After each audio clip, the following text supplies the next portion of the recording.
Now that was textbook. Now the reason I say it was textbook is because those of you who follow me on Instagram will have seen I was out dray shooting yesterday, and while I was out doing that, I was walking through the woodland, came across the end of where the spinney is in that woodland, and I just saw a fox bolting, because it would have heard me from miles away, you know, you got sort of crunching under feet, and I found some droppings, and one of them looked like it had literally just been laid. I actually took a picture of it earlier, so it's like a day old now, but you can probably see it on the screen now, which means that fox is hanging around that area quite a lot, which doesn't surprise me. Over the years they tend to like it around there. They're obviously going after the pheasants, and also they're following around the lambs at the moment, hoping to get a lamb if they can, but if not, when they're docked, because they put string around the tail and it drops off, they love eating those, so they're just hanging around a lot.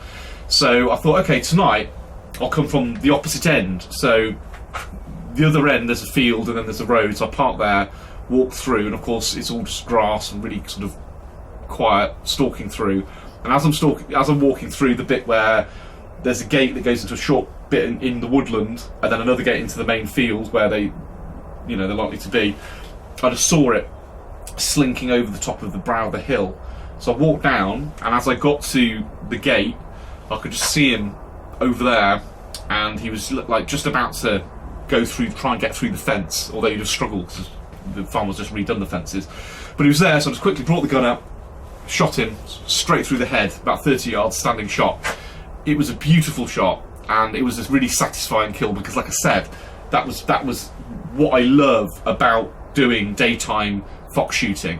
Lamping is so indiscriminate, and it can be like easy, you know, you just go out there, you've got a great call and they just come. But when you actually kind of get to know these foxes and learn their habits and know where they like to hang out and then try and outwit them, which is what I did tonight, and it works, it's so satisfying. But one of my followers on Instagram was saying, oh, you know, for a standing shot, why don't you shoot them through the chest? And that's a very good point, especially as I was a bit annoyed with myself, because my plan was, on the next fox that I shoot, I was going to mount the head. So obviously that went out the window. But when you're doing a standing shot, and you can ask Ash at Varmint Shooters UK, and he'll corroborate what I'm saying. If you've got a big heavy rifle, I mean, my rifle weighs more than 10 pounds, maybe even 11 pounds with the scope on it. If you don't just shoot instinctively and you actually take time to think about what you're doing, I mean, obviously you're aware it's a safe shot and so on, but if you're thinking, oh, where do I shoot it and stuff like that, you're either going to miss or you're going to wing them, because you're taking too long, and you're going to be going like this, because it's a heavy rifle. So you need to treat it in that respect like a shotgun. You just quickly up and shoot, and instinctively shoot it. And obviously, unfortunately for me, I instinctively aimed for the head, which is what happened. So it was a cracking shot, it's a cracking stalk, but I don't have a head for a trophy. All I've got now is a tail, which, you know, I'll just leave this for my dad so you can see that I shot it because he's at the pub. So yeah, that was really satisfying. One of the problems I've had with the camera is exposure. I'm hoping I've got it right now, so let me know. You'll know better than me by now, so let me know in the comments.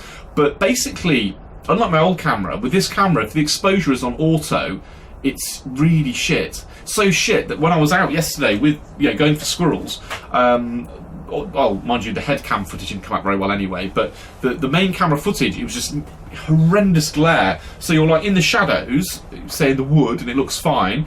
As soon as you go out into the sort of bright sunlight of the sort of summery evening, it doesn't adjust, and it's just it's just glaring all over the place. So I'm having to manually change it for every shot, which is real pain in the arse. But let me know, how it looks. Anyway, there'll be no ferret feeding, unfortunately, because obviously they don't really like foxes. But there will be more fox shooting to come, so keep watching.